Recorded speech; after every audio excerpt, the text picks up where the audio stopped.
قالوا ناس زمان اش قدات الصلاة والتسبيح إلى القلب ما كان سميح، ما يحن ما يرحم، ما يهز الخوه الهم، اللسان يستغفر والفعل قبيح. أخطر جريمة وقعات واللي دارت الأحداث ديالها سنة 2012، ابتداء من مدينة الدار البيضاء مرورا بالعاصمة باريس، وتكتب السطر الأخير ديالها بمنطقة بودودوم الفرنسية. قضية إمام المسجد الفقيه السي عبد السلام الله يعطينا بركته، حافظ لكتاب الله ورئيس جمعية الأنوار الإلهية، صاحب الوجه البشوش والقلب الرحيم. كان الشغل الشاغل ديالو في هذه الحياة هو الأمر بالمعروف والنهي عن المنكر، ولكن هيهات هادشي اللي كان باين في الواجهة، أما الواقع له لا يوريكم. ملي غادي نتعرفوا هاد السيد شنو كان كيدير غادي تبقاو مصدومين. في الجانب المقابل الزوجة ديالو المصونة، الأخت العفيفة لالا أسية، شلهبية من الشلهبيات الكبار، يد كتسبح والأخرى كتذبح، ولكم في الصورة خير مثال. فالشريفة كانت كدير الحجاب غير أمام العامة، أما حقيقتها كتموت على الزهو والنشاط. احتراما لكم ما حطيت شي تصاور مخلة بالحياء، فالله يعطينا وجهك يا المنافقة. بحالك هما اللي كيشوهوا الإسلام، لا انتي لا الشماتة ديال راجلك. ما كذبوش ملي قالوا أن المظاهر غالبا كتكون خداعة. خليكم معايا باش تعرفوا تفاصيل الحكاية.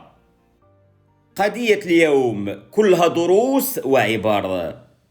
خاصكم تعرفوا أن أخبث الرجال هي ديك النوعية اللي كيدير الفلوس وفي لحظة وبدون سابق إنذار كيسمح في مرتو اللي بدات معاه من الزيرو بداعي أنها ما بقاتش كتناسبو. باش عشتي باللارج احتاجك الجراد، هادي عليك يلي تكسيتي ونسيتي. حنا الآن كنتواجدوا بمدينة الدار البيضاء، وبالضبط في إحدى الأحياء الشعبية اللي سميتو سيد الخدير. في هذه المنطقة كانت كتعيش واحد العائلة مكونة من الأبوين و4 ديال الأبناء. رب الأسرة المسمى عبد السلام كان إمام بأحد المساجد، وبكثرة ما قلبو عامر بالإيمان كان كيحفظ حتى الوليدات الصغار القرآن الكريم. هذا الراجل كان بالنسبة ليه الدين سوى واحد الوسيلة للاسترزاق ومراكمة الأموال، لأنه كيعرف أن أغلبية الشعب المغربي كيبقى عاطفي، بالأخص إلا دخلتيهم ديك الهضرة ديال قال الله وقال الرسول، أكيد كل شي غادي يتبعك ويجي في صفك. وقادم الأيام غادي تكشف شل حقائق. في حين المهمة العزيزة كانت ربة بيت مقابلة دارها وليداتها. هاد السيدة كان ديرها راجلها كخادمة عنده، لا أقل ولا أكثر. بالنسبة ليه ما صالحة لحتى حاجة، اللهم لممارسة حقه الشرعي وتولد ليه الوليدات. الدريويشة ما عمرها عقلات على راسها.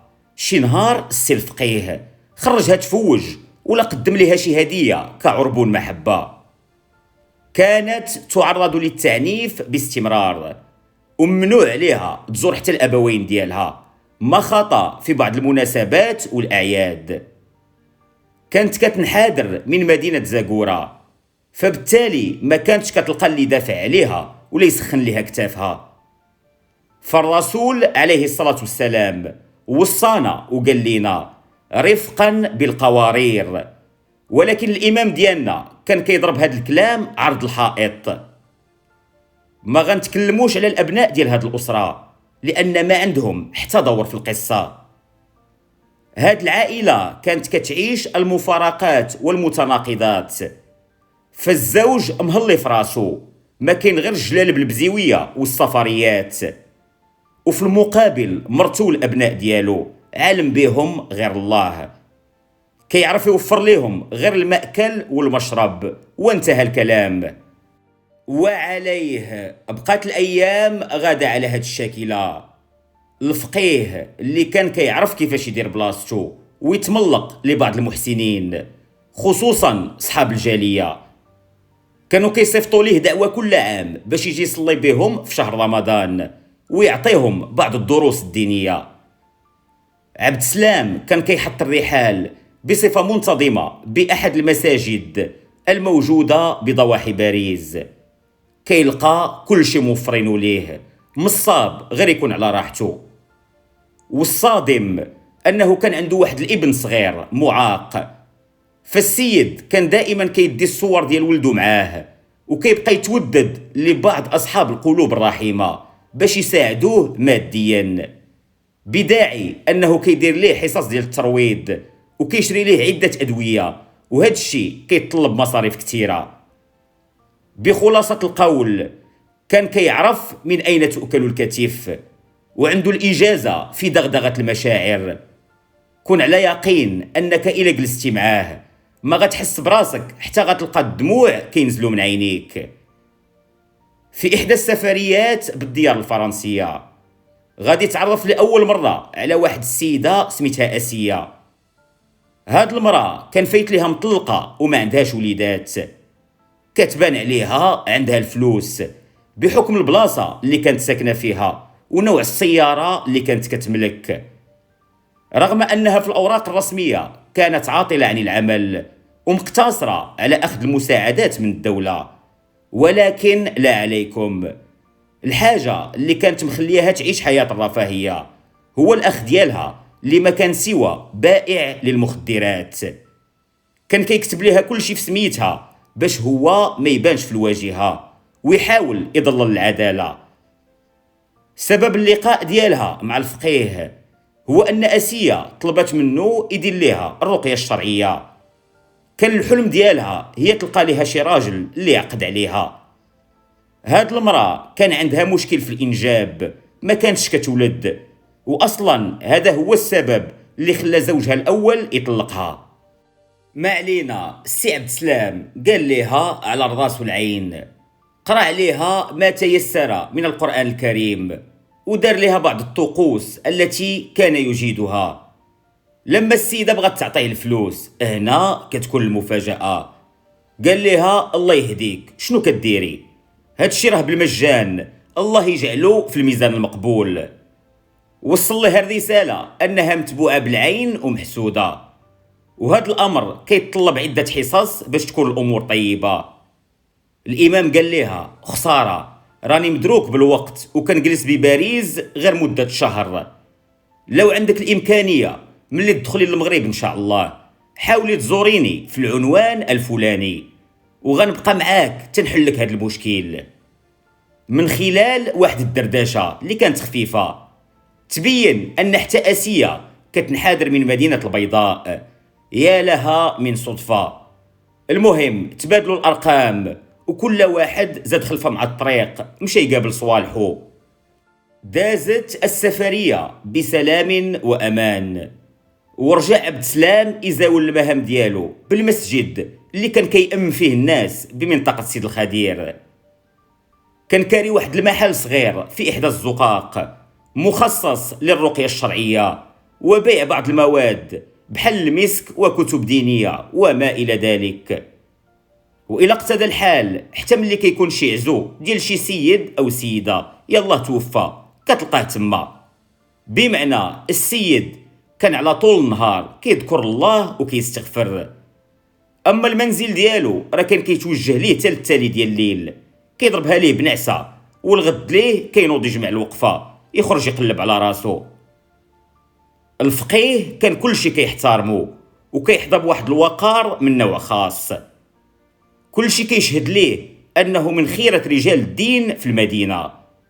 في المقابل فئة قليلة اللي كانوا محسوبين على رؤوس الأصابع عارفينه أنه زهواني وعينه خضراء. صحيح أنه لم يكن يتعاطى المخدرات أو مقارعة الكؤوس، ولكن كيحماق على العيالات. بكثرة مراكم التجارب والخبرة، بمجرد ما كيدي ويجيب في الهضرة مع شي مرأة كيعرفها واش سويهلة ولا مقرصة. فأغلبية النساء اللي كانوا كيقصدوه لذاك المحل ديال الرقية كانوا في حالة نفسانية محطمة، فبالتالي كيعرف منين يدوز ليهم من خلال اللعب على نقطة الضعف. ما هي إلا شهور حتى لذاك النهار اللي كيتلقى الإمام اتصال على الهاتف ديالو. اتضح أن لاله أسية متواجدة بالمغرب، يالله دخلات شي سيمانة هادي. السيدة قالت ليه راني بغيت ندوز عندك تكمل لي الحصص مادام باقا في البلاد. بالفعل ضربوا موعد مع بعضياتهم وبدوروا طمئنها أن أي حاجة كيحط فيها يديه سيدي ربي كيبارك فيها. الباندي كان مطيور، عرفها أنها ديال راسها، وزادت الشهية ديالو تحلات لما صرحات ليه أنها كتسكن في إحدى المناطق الراقية بالبيضاء. ما علينا، اليوم اللي كتجي عنده المحل السي الفقيه كان كيعرف كيفاش يخدم وأستاذ في جص النبض. كان عنده واحد السروال ديما حاطو في الغرفة اللي كيزاول فيها المهام ديالو. بمجرد ما كتدخل عنده الكليانة وكيقرأ عليها القليل من القرآن الكريم كيصدمها وتيقول لها حيدي السروال. فإلى الزبونة لبت النداء سمن بعسل كيفطن أنها دارها في كرشو. أما إلى رفضات وجاهفات الحدود ديالو كيقلب ليها القفة على راسها بالزربة، تيقول لها الله يهديك مال نيتك عوجة، راني كنتكلم على السروال اللي موراك محطوط، حيت خاصك تكاي باش نقرا عليك شي أذكار. واش حنا ديال هاد المزاح لا؟ راه السي عبد السلام الفقيه هذا ومن لا يعرفوه. المهم غادي يوقع نفس هاد السيناريو مع أسية. فالباندية كانت على سبة وطالبة عليها، حيدات ملابسها وتمغطات. فالإمام مرة كيحط يده هنا ومرة لهيه، كان نوع من الاستلطاف وترويض الفريسة. وقع ما لم يكن في الحسبان، مع الأسف وقعوا في المحظور. كانت علاقة رضائية بين الطرفين. بمجرد ما سلاو طلبت منه أن المرة الجاية علاش لا ما يجيش عندها للدار ويكمل لها الحصص. فالشلهبية كانت كتهضر على الخبار في راسكم، أما الرقية دارت منها بناقص. عبد السلام قال مع راسو هادي راه الدجاجة بكمونها، السيدة بالمنزل ديالها وخيرها وخميرها، وجيبه زينة جات تلبيد يدينا. ايوا لهلا يوريكم. أصبح العشيقين على اتصال دائم.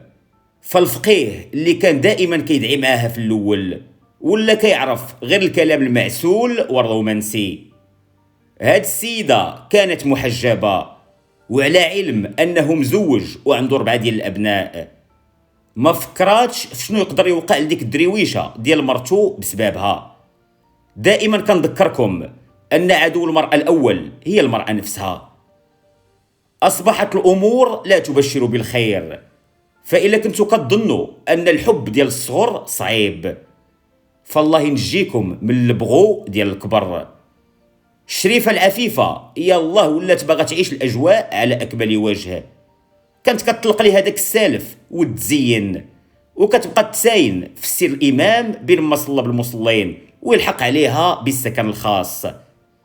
غير كيتلاقاو ما كاين غير الحصص، حصة تابعة الأخرى حتى كيقرب الفجر. الباندي اللي حس بأن العشيقة تعلقت به بسرعة بدا كيقترح عليها فكرة الزواج، بالأخص لما وصل لها الرسالة أنه ما عندوش أدنى مانع أنها تكون ما كتولدش مادام غيكون بيناتهم حب كبير. المعقول أسية اللي كانت حاطة رجليها على جمرة عطات إشارات أنها قابلة، ولكن باش تصدق الكلام ديالو ما عليه غير يطلق ديك بنت باب الله، هكذا يكون ديالها غير بوحدها. الزهواني قال ليها علم وينفذ، ما طلبتي غير الموجود. جاتو سهلة ينسى ديك السنوات ديال العشرة وجميع التضحيات اللي دارت على قبلو مرتو. كان عارفها حيت قصير ما غادي يخسر عليها والو، غادي يصيفطها في أحسن كار لزاكورة رفقة الأبناء حتى توصلها براتها. ودوك المصاريف اللي غتحكم بهم المحكمة الله يخلف على العشيقة هي اللي غادا تخلص ليه كل شيء. كان هذا هو الاتفاق بين العشيقين. وعلاش قلت عليها شلهبية؟ لأنها هي اللي سهلات هذا الانفصال. كنعرفوا أن أي راجل غير كتقيسو في جيبو كيرجع اللور. فلا أريد الجزم، ولكن أنا شبه متأكد أنه لو ما كانتش آسية فالإمام ما غاديش يقدم على هذه الخطوة. حتى نختصر المسافات، تكتب السطر الأخير ديالو مع الزوجة الأولى: والسي الفقيه عقد على لاله آسية، وما هي إلا مسألة وقت حتى غادي يلتحق بها بدولة فرنسا. عبد السلام اللي كان راجل طماع سمح في كل شيء، عرف أنه طاح على همزة دايزها الكلام، بدا كيفصل وكيخيط قبل ما يهاجر للديار الأوروبية، ولا كيبان ليه غير الباسبور حمر والأورو. في سنة 2005 غادي يكتب المكتاب: وداعا سيد الخدير ومرحبا بالعاصمة باريس. غير كينزل في مطار شارل دوغول كيلقى الزوجة آسية في الانتظار. تسالموا وتوجهوا مباشرة للفيلا فين كانت مستقرة. الفقيه اللي كان عنده بزاف ديال المعارف من الجالية ما لقاش أدنى صعوبة باش يحصل على وظيفة. اتضح أنه ولا كيصلي بالناس في إحدى المساجد بضواحي المدينة.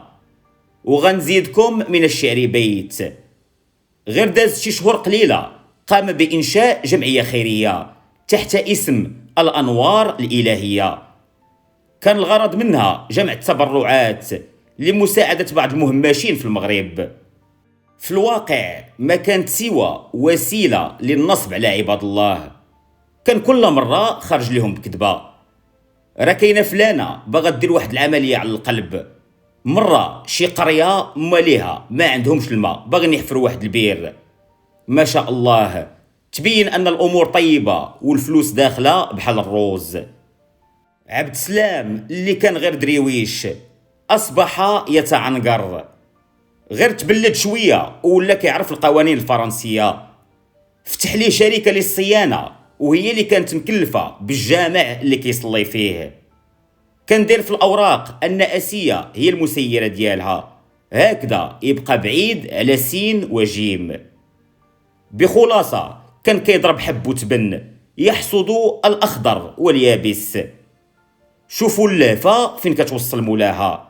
الإمام كان كيتمتع مع راسو، والزوجة السابقة رفقة الأبناء كيعيشوا في إحدى الدواوير بمدينة زاكورة. مشات الأيام وجات الأيام.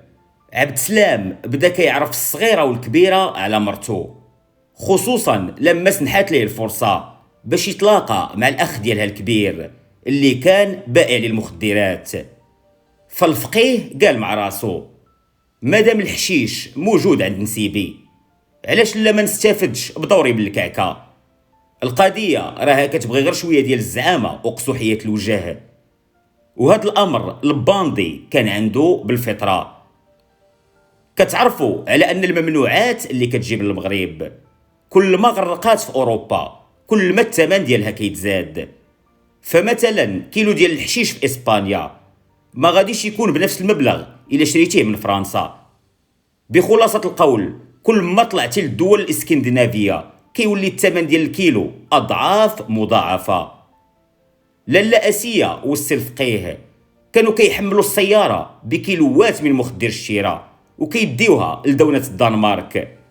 والخطة باش كانوا كيخدموا لا تخطر على البال، فيها ذكاء كبير. كيطبقوا المثل ديال كل ما خزنتي وخبيتي الحاجة غادا تحصل، وكل ما صدعتيش معها راسك الأمور غادا تدوز سالكة. كانوا كيحطوا الحشيش غير في الكوفر وكيغطيوه ببعض الأقمشة. الزوجة كتلبس ليها التكشيطة والمضمة، أما الراجل كيلبس ليه جلابة مخزانية والطربوش وطني، على أساس أنهم غاديين لشي عرداسية. فحتى لما كانوا كيوقفوهم عناصر الشرطة باش يراقبوا أوراق السيارة ما كتجيش بتاتا في بالهم أن هاد الزوجين يقدروا يديروا شي أفعال مشبوهة. بالعكس كيتحول داك الحوار لشوية ديال الضحك والتعريف بثقافة المغرب، لأن البوليس كيجيهم الفضول وكيبقاو يسولوا على الهندام اللي لابسين وكذا وكذا. تبين أن الفقيه داك الدماغ كان مخدمو ديال بصح، لأن هاد الطريقة ديال التمويه باش طيع الواحد خاصو يكون باندي من الباندية الكبار. بقات الأمور غادة من تحتها، الدق والسكات. اللي سولتي على السي عبد السلام غادي يقول لك الله يا ودي، هذاك راه الفقيه ديالنا وفضلو كبير علينا، كل يجبدوه فعالو، من نهار جا عندنا لفرنسا شفنا منه غير الخير.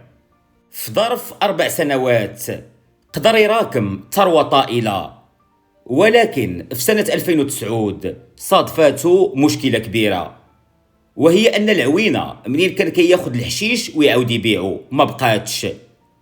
اتضح أن أخ أسيا تم الاعتقال ديالو من طرف العناصر المختصة، وغيدوز أعوام طويلة وراء القضبان. فالإمام بان ليه الأنسب هو يبدل الحرفة، غادي يشري ليه حانة لبيع المشروبات الكحولية بمنطقة بي دو دوم. هادي جات قريبة من مدينة فيشي، بحال إلا قلتو مولا يعقوب عندنا في المغرب. معروف أن المياه ديالها كتعالج بعض الأمراض. ما علينا، غادي يحط الزوجة ديالو أسية كمسيرة، وبكثرة ما الفلوس كانت موجودة خداو ليهم فيلا بهاد البلاصة بمبلغ 400 ألف أورو، تقريبا واحد 400 مليون. كان المشروع ديالهم الجديد هو أنهم يبداو يستقطبوا شابات في مقتبل العمر من عدة مدن بالمملكة، غادي يبيعوا لهم عقود عمل ما يعرفوا بدي كونطرا ترافاي، على أساس يجيو يخدموا عندهم في داك البار.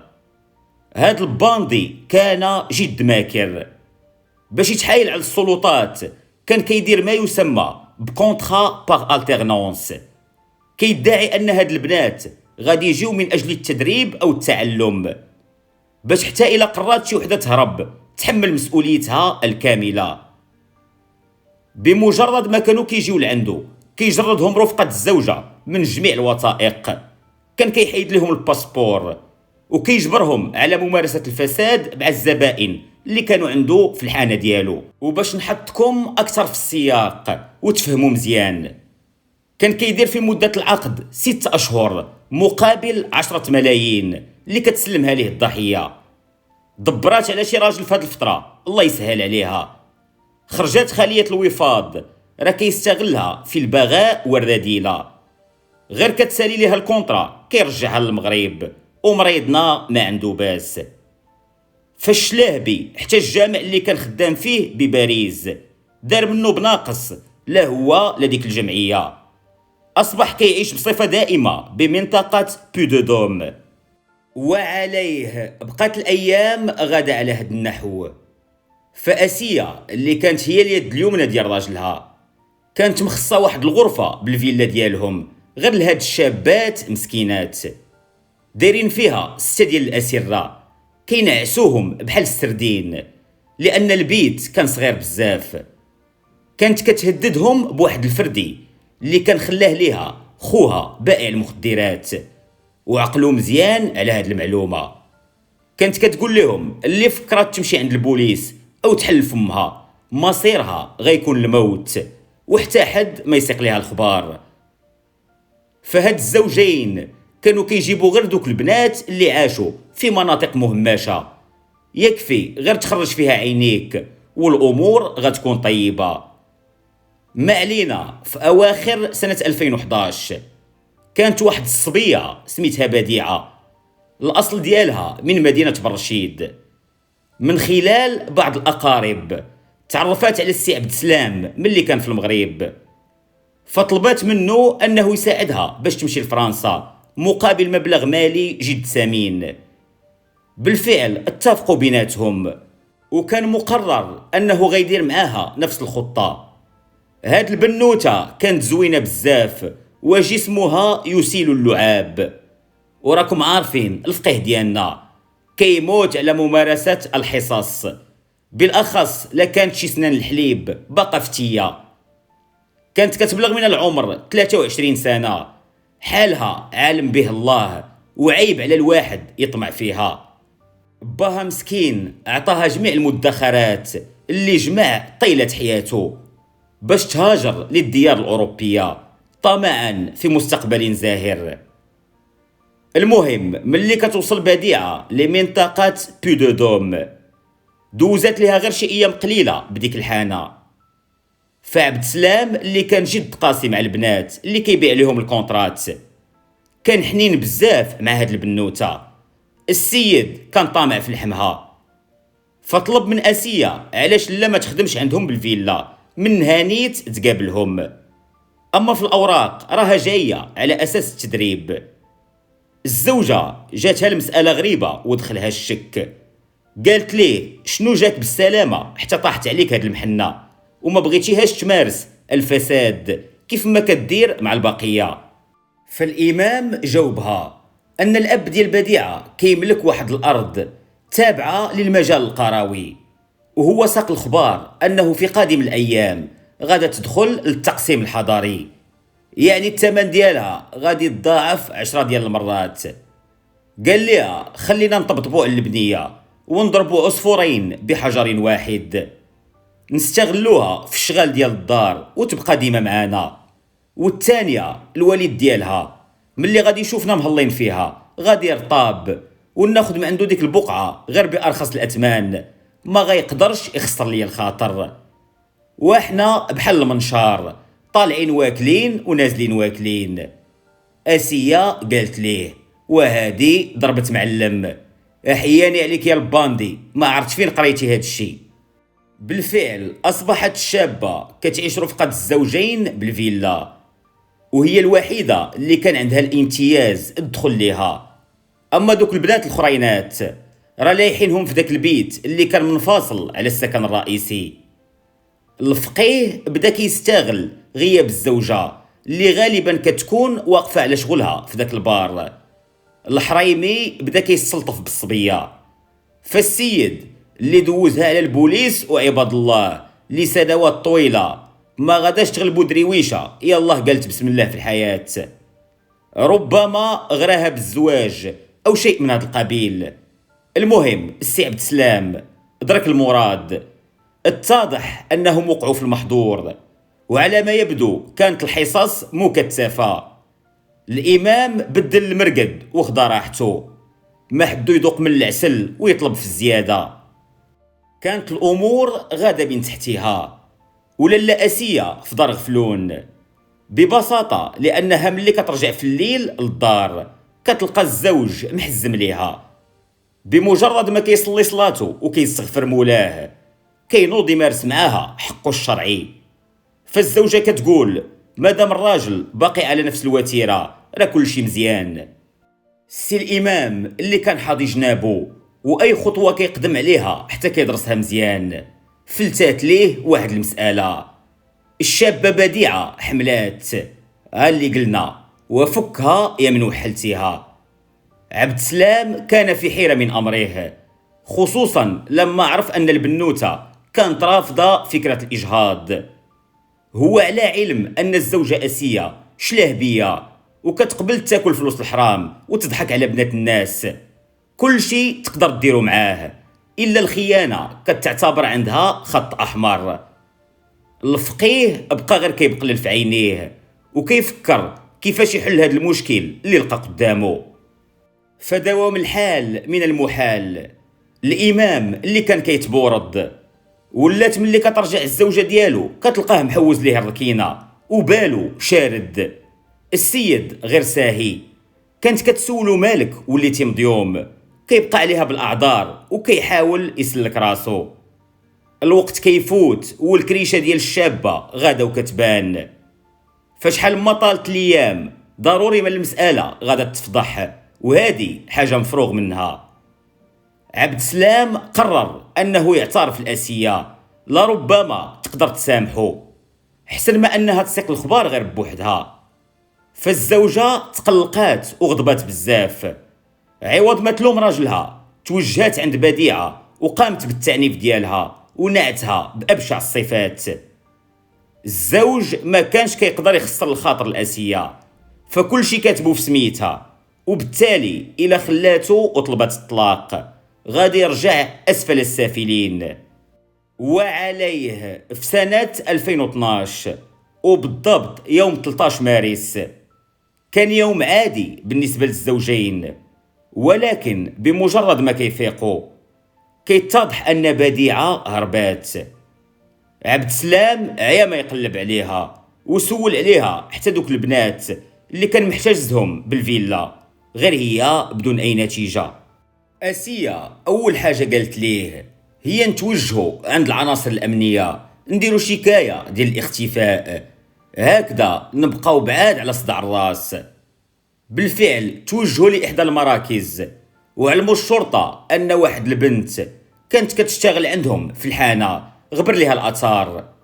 زودوهم بجميع المعلومات عليها، ومن خلال عملية التنقيط تبين أن الشابة ما غادراتش التراب الفرنسي جوا، اللهم إلا مشات لشي بلاد أوروبية عن طريق البر، فهذا كيبقى احتمال جد وارد. كتعرفوا أن البلدان اللي تابعين لنظام التأشيرة ديال شنغن يمكن الواحد يتنقل فيهم بكل أريحية. ما علينا ملي كيرجعوا الزوجين للدار، الفقيه ملي كان كيبلاصي في السيارة في المرآب ديالو لاحظ عدة معدات جداد ديال الحفير. لما سول مرتو عليهم قالت ليه راني خديتهم باش نجرع بعض الأشجار والنباتات في الجردة ديال الفيلا. رجعوا كيمارسوا حياتهم بشكل طبيعي، وآسيا كانت كتربط الاتصال بشكل دائم بعائلة المختفية اللي كانوا في المغرب، كتبغي تعرف واش كاين شي جديد، ياك ما جات لعندهم أو شيء من هذا القبيل. غير هي بديعة تقول الأرض تحلات وسرطاتها. غادا تدوز تقريبا مدة أسبوع حتى العناصر الأمنية كيتلقاو اتصال من واحد السيد كيقول أنه كان كيتمشى في إحدى الغابات المجاورة رفقة الكلب ديالو، حتى هاد الحيوان الأليف توجه لواحد البلاصة وبقى كينبش، وقالوا سيادنا هبش تصيب حنش. وصلتهم الرسالة أنه لقى الجثة ديال إحدى الشابات ملفوفة في واحد المنطقة ومدفونة. تم تحديد الموقع ديالو وما هي إلا دقائق حتى كيحلوا بعين المكان. من خلال عملية المعاينة كيتضح أنها كانت مقتولة بالسلاح، مضروبة بجوج قرطاسات، وحدة في راسها والأخرى في البطن ديالها. تعرفوا على الهوية ديالها من خلال البصمات، وما كانت سوى بديعة. تخداو جميع الأدلة الجنائية اللي كانوا في مسرح الجريمة ونقلوها لمختبر الطب الشرعي. أحد العناصر خدا عينة من داك التراب اللي كانت موجودة فيه الجثة، وهذا الأمر ما كانش بشكل اعتباطي. بدات عملية البحث في انتظار التقرير ديال الطب الشرعي اللي غيكشف شلا حقائق. البوليس توجهوا عند الزوجين مادام أنهم هما اللي تقدموا بشكاية الاختفاء على أساس يسولوهم. ملي كيدخلوا عندهم الفيلا من بعد ما تعطاهم الإذن من النيابة العامة كيلقاو دوك البنات اللي كانوا شادينهم في داك البيت. آسيا بدات غير كتدخل وكتخرج في الهضره، والسي الفقيه كذلك ومثال. فالعناصر الأمنية حتى ملي سولوا على بديعة في داك البار اللي خدمت فيه غير أيام قليلة عرفوها أنها ما كانت على تواصل بحتى شي واحد، بمعنى اللغز ديال الموت ديالها غادي يكون عارفو غير الإمام والزوجة ديالو. الطبيب الشرعي كيأكد أن الضحية كانت حاملة وتقتلات بسلاح من نوع بيغيتا 92 بناء على الرصاصتين اللي تلقاو في الجسد ديالها. عناصر الشرطة قرروا أنهم يفتشوا جميع أرجاء المنزل، وهنا كتكون المفاجأة. كيلقاو نفس الفردي اللي ماتت به الشابة، اللي كلكم على علم أنه كان في ملكية أخ آسيا تاجر المخدرات. عبد السلام كان جد متعاون مع البوليس عكس الزوجة ديالو اللي قررت تبقى ساكتة. سولوه واش ما بانوش لك شي تصرفات غريبة على مرتك، فالزوج خبرهم أنه تفاجأ ببعض المعدات ديال الحفر اللي الله شراتهم. المهم توجهات واحد الفرقة تشوفهم، لما كيرفعوا البصمات على واحد البالا كيلقاوهم ديال آسيا، ورغم جميع هاد الأدلة فهي كانت كتنكر. هاد الآلة ديال الحفر كان عليها آثار ديال التراب، فلما قارنوه بالنوعية اللي لقاوه في الغابة كيلقاوه مطابق بنسبة 100%. فإلا بانت المعنى لا فايدة في التكرار. الشلاهبية اللي لقات راسها محاصرة شنو دارت؟ عرفات راسها غادا تغرق غير بوحدها، فبالتالي كشفات العناصر المختصة على جميع الممارسات المشبوهة اللي كانت كدير رفقة عبد السلام بأدق تفاصيلها، وهي اللي حكيت لكم مسبقا.